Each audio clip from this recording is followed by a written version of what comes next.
The golden savanna stretches endlessly under the harsh African sun. A dry wind whispers through the tall grass as the camera slowly zooms in on a lone, twisted acacia tree. A lone, gnarled tree stands in the distance. An old white horse tied to it, head hanging low. This is Moya, an old horse left to die in the wild. His legs trembled, his body was weak, and as the sun set that day he knew he had been abandoned. Lions creeping through the tall grass, golden eyes locked onto Moya. But sometimes fate has other plans. And what happened next? Well, that's a story you won't forget. The African sun burned white-hot in the sky as Moya stumbled forward, his hooves dragging through the dust. The rope around his neck pulled tight whenever he slowed, forcing him to keep moving despite the fire in his joints. He didn't understand where they were going, only that this walk was different. Just that morning, the farmer hadn't brought his usual breakfast. No sweet oats, no fresh hay. Just this rough rope slipped over his head with hands that didn't linger to scratch behind his ears like they used to. Moya had nickered in confusion, nudging the farmer's shoulder with his nose, but the man just turned away, his jaw set. Now they walked further from the farm than Moya had ever been. The familiar smells of home, warm hay, oiled leather, the farmer's tobacco, faded with each painful step. The grassland stretched endlessly ahead, dotted with thorn bushes and that single skeletal tree in the distance. Moya's legs shook as they reached the tree. His breath came in ragged gasps, lungs burning. He turned his head, expecting the farmer to finally stop, to give him water, to explain why they'd come so far. Instead, the rope went tight around the gnarled trunk. A knot, then another. Moya's ears flicked forward in confusion as the farmer secured the rope with quick, efficient tugs. The realization came slowly. The way the rope didn't slip free like during grazing breaks. The way the farmer wouldn't meet his eyes. When the last knot was tied, the farmer paused. For one heartbeat, Moya thought he might turn back, might undo the rope, might say ... something. But the farmer just patted Moya's flank once, a quick, impersonal touch, and walked away. Moya's nostrils flared. He made a sound then, a high, broken whinny that tore from his chest. The farmer's shoulders stiffened, but he didn't turn around, didn't hesitate. Just kept walking until he disappeared over the rise, leaving only dust and silence behind. The hours stretched like the shadows beneath the tree. The rope bit deeper with every tired shift of Moya's weight. Flies found the raw spots on his neck, their buzzing loud in his ears. His tongue swelled with thirst. As the sun dipped low, painting everything blood red, Moya's legs finally gave out. He sagged against the rope, his knees buckling. The sudden weight made the fibers cut deeper, fresh blood trickling down his white coat. Night brought new terrors. The cough of a hunting lion in the distance. The rustle of grass as unseen creatures moved through the darkness. Moya's body trembled uncontrollably, from exhaustion, from fear, from the growing understanding that no one was coming back. Memories flashed behind his closed eyelids, the farmer's laughter as Moya nuzzled his pockets for apples, the warm stable on rainy nights, the proud way the man used to say, "That's my boy," after a hard day's work. A shooting star streaked across the black sky as Moya's head drooped lower. Somewhere in the darkness, hyenas whooped their terrible laughter. The old horse closed his eyes, too exhausted even to tremble anymore.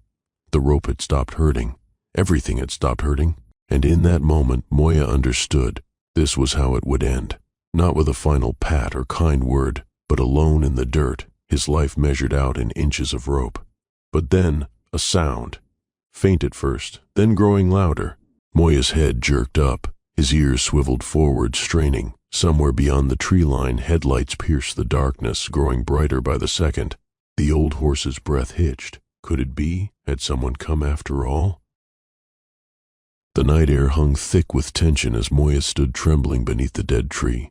His legs shook not just from exhaustion now, but from something else, a primal fear that made his skin twitch beneath his matted coat. The rope had rubbed his neck raw, the coppery scent of blood mixing with the dry earth. Then, silence. The crickets stopped chirping. The wind died. Moya's ears snapped forward. His nostrils flared. Somewhere in the tall grass something moved. Not the gentle rustle of a breeze, not the harmless scuttle of a hare. This was different. This was deliberate. A low growl rumbled through the darkness. Moya's heart hammered against his ribs. He knew that sound. Every creature on the savannah knew that sound. Lions. Shadows shifted at the edge of the moonlight. Golden eyes flashed. 2, then 4, then 6, circling just beyond the tree's reach. Moya's muscles tensed, begging him to run, but the rope held fast. His hooves dug into the dirt as he pulled instinctively, the fibers cutting deeper into his bleeding neck. The largest lioness crept forward first, her tawny coat rippling with muscle. She sniffed the air, tasting Moya's fear. Her tail twitched, once, twice, then stilled. Hunting mode. Moya let out a weak, panicked whinny. The sound echoed across the empty plains. No answer came. The lioness crouched lower, shoulders rolling as she prepared to spring. Behind her, the rest of the pride spread out. A living, breathing trap closing in from all sides. Saliva dripped from exposed fangs. Time slowed. Moya could see every detail. The scars on the lioness's muzzle. The way her claws flexed against the dirt. The hungry gleam in her eyes. This wasn't just a hunt. This was fate. He stopped struggling. Head drooping, Moya closed his eyes.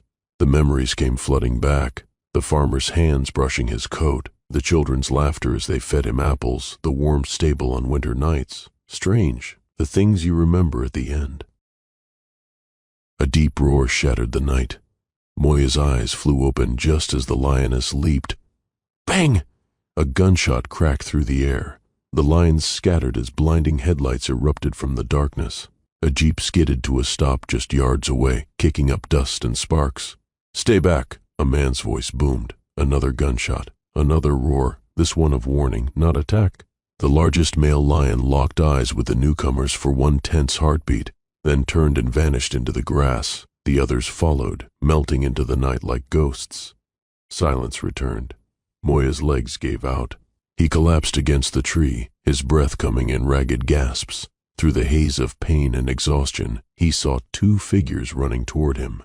Easy, boy, the taller man murmured as he reached for the rope. His hands were steady but gentle. You're safe now. The rope fell away.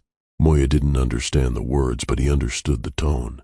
The same one the farmer used to use, long ago, kind, warm, safe. As the men helped him to his feet, Moya turned his head one last time toward the empty savannah where the lions had been. Then he limped toward the jeep, toward the light, toward something he'd almost forgotten existed. Hope. The jeep's headlights cut through the darkness like twin spears of hope, illuminating Moya's battered form still tied to the dead tree. Dust swirled in the beams as the vehicle skidded to a stop just 30 yards away. Jesus Christ, Elijah breathed, his hand frozen on the door handle. The scene before them was worse than they'd imagined. The old horse's white coat streaked with dirt and blood, his legs trembling violently. And those eyes, God, those eyes, wide with terror but somehow still holding a glimmer of something, recognition, hope. Richard already had his rifle out. Lion tracks everywhere. Pride's been circling him. A low growl rumbled from the tall grass to their left. Golden eyes flashed in the headlights, 6, maybe 7 sets.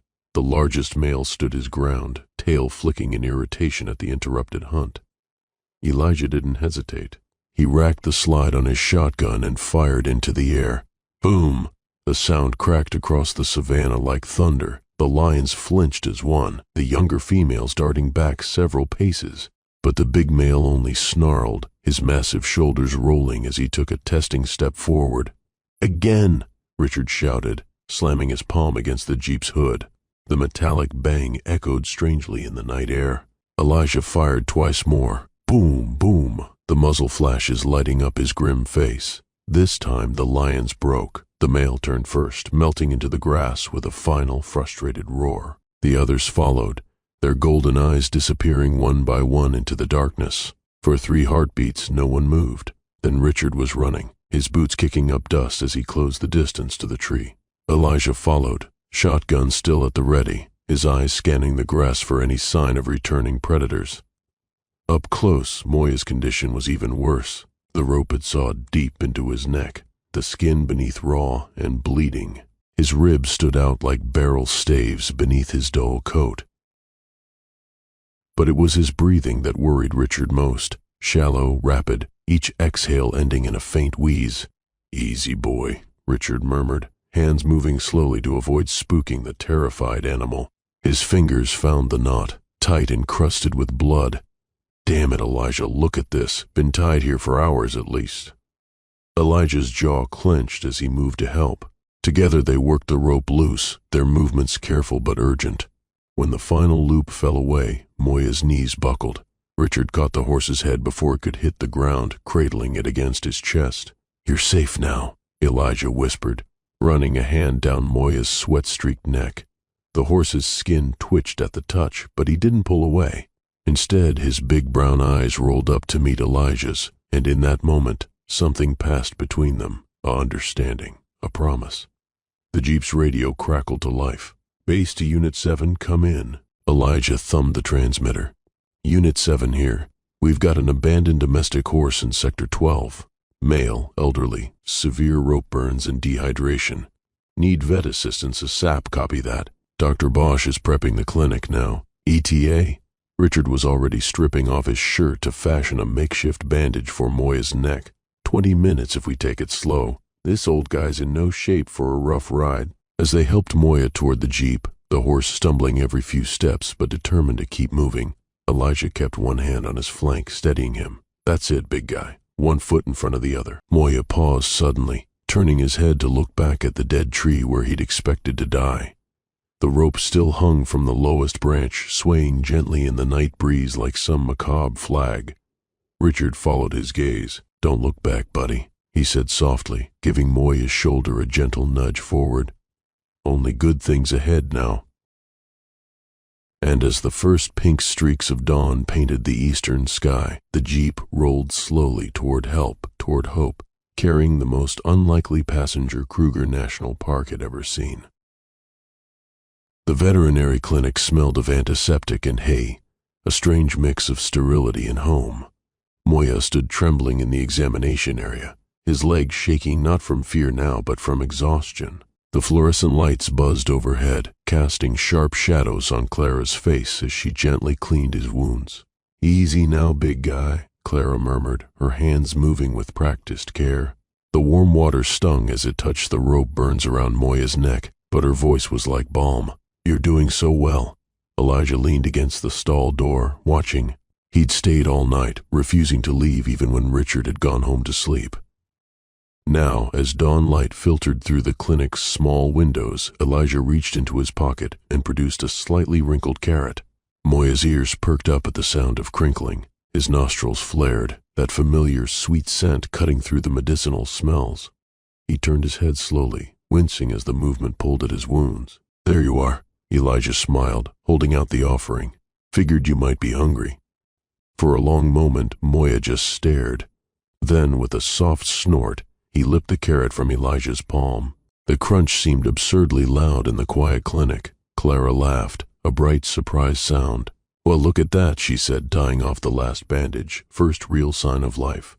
But the real turning point came 3 days later. Richard had brought a red apple from his own lunch, holding it out on his flat palm the way Clara had taught him. Moya hesitated, his dark eyes flicking between the fruit and Richard's face. Then, slowly, deliberately, he took it. And when Richard didn't move away, Moya did something extraordinary. He rested his forehead against Richard's chest, just for a second, just enough. Richard froze, his breath catching. Then carefully he lifted a hand and stroked the white blaze between Moya's eyes. "Yeah," he said softly, "I know, buddy." The clinic staff started calling it the Miracle Watch. Every afternoon at 3 p.m., Moya would position himself by his stall door, waiting. Because 3 p.m. was when Elijah finished his patrol. 3 p.m. was when the gate would creak open, when boots would sound on the gravel path, when a familiar voice would call, "Hey, old man, miss me?" and Moya would nicker in response. Every single time. Children began visiting too. First the staff's kids, then others from nearby villages. A little girl named Lindy brought drawings she'd made, taping them to Moya's stall with proud smiles. "That's you," she'd explain, pointing at the lopsided horse shape. "And that's the sun because you're happy now." Moya would lower his head to her level, letting her wrap small arms around his neck. Clara would hold her breath every time, waiting for him to spook, but he never did. One evening, Richard found Elijah sitting in Moya's stall, his back against the wall, the horse's head resting in his lap. The radio crackled with an incoming storm warning, but neither seemed to notice. "You okay?" Richard asked. Elijah didn't answer right away.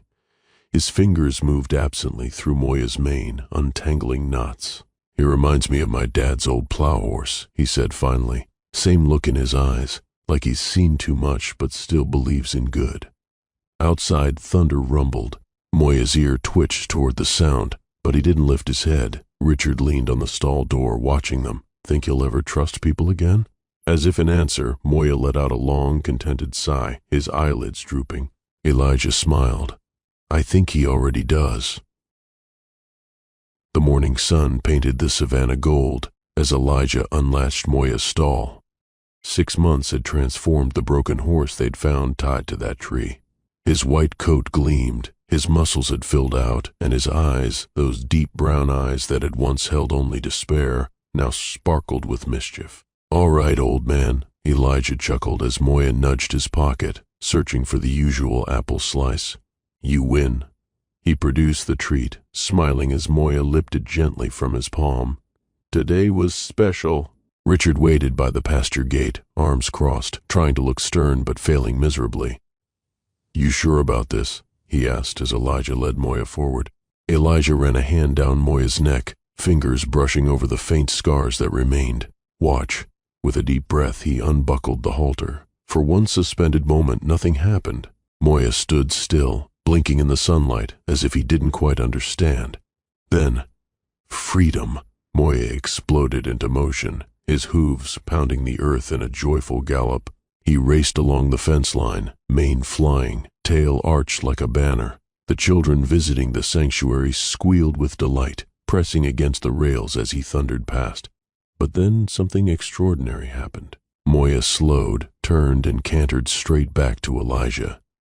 He skidded to a stop, showering the ranger with dirt clods, then lowered his head and butted Elijah gently in the chest.